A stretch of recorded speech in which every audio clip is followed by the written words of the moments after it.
Welcome to The Explainer.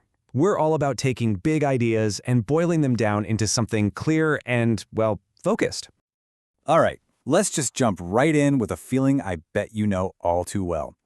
Ever have one of those days, you're antsy, you can't focus for the life of you, and that big, important thing you have to do just keeps getting ignored? I mean, you know exactly what you're supposed to be doing. But what happens? You end up checking your email, again, or just endlessly scrolling through your feed instead. It's just so frustrating, right? That whole cycle where the real work just sits there staring at you. Yeah, the author Thibaut Muris puts it perfectly. He says, it's as though an invisible mental barrier had appeared between you and your task. I mean, that just nails it, doesn't it? So, what is that invisible barrier? Well, to figure that out, we've got to look deep inside our own brains. Okay, so to really get a grip on this problem, we need to talk about the main culprit. And that's a little neurotransmitter at the heart of it all, dopamine. Now, this is where things get really interesting, because we have to kind of reframe how we think about dopamine. Most of us have heard it called the pleasure chemical, right? But that's not quite right. It's really the neurotransmitter of anticipation. It's the thing that gets you off the couch to go get the reward. It's the motivation, not the pleasure itself. And because of that, people call it the molecule of more. It makes perfect sense. The more you get, the more you want. It's this super powerful loop that just keeps going, pushing you to seek out that next little hit of stimulation, whether that's a new email, another video, or just a notification popping up. So here's the crucial part. This system in our brains, it's ancient. It was designed to help us survive, find food, that kind of thing. But now, it's being totally hijacked by our modern world.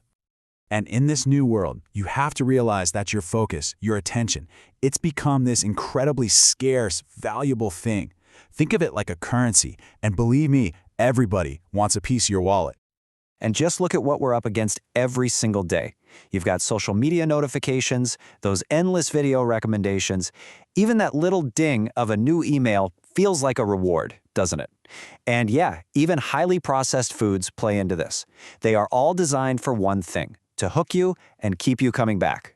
So what's the result of all this? We end up in a state of constant overstimulation. And it's more than just being tired.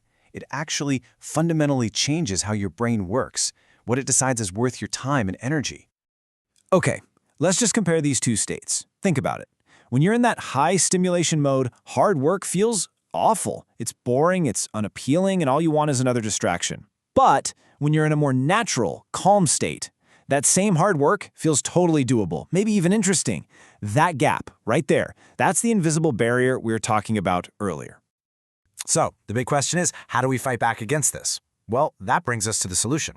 It's all about a deliberate reset of your whole system.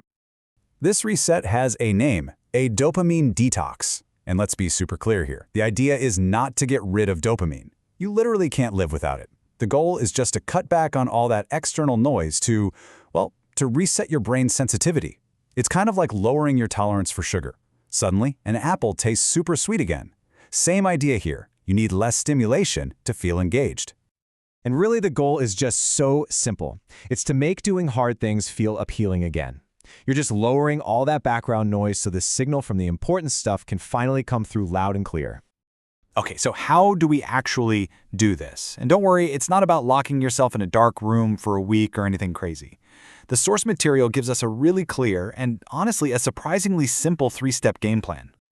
Okay, step 1, figure out your distractions. You got to make a list of what you can and can't do. Step 2 is my favorite, add friction. This just means you make the bad habits harder to do. And finally, step 3, start your morning right.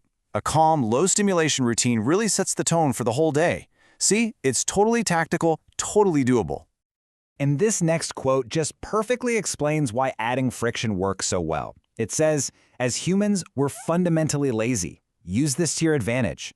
I mean, how great is that? Instead of trying to use willpower, which we all know runs out, you're just using your own laziness against your bad habits. You're engineering your environment to do the hard work for you.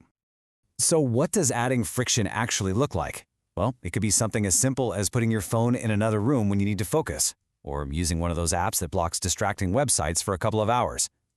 These little roadblocks are seriously so effective at breaking that automatic, mindless scrolling cycle. So the big takeaway here is this. The battle for your focus is constant. A dopamine detox isn't some one-and-done fix. It's really a new way of thinking, a new way of managing your attention in a world that is, frankly, designed to steal it from you. And that really leaves us with one last powerful question to think about. At the end of the day, you can either choose to control your own focus, or you can let somebody else control it for you. So what's it going to be?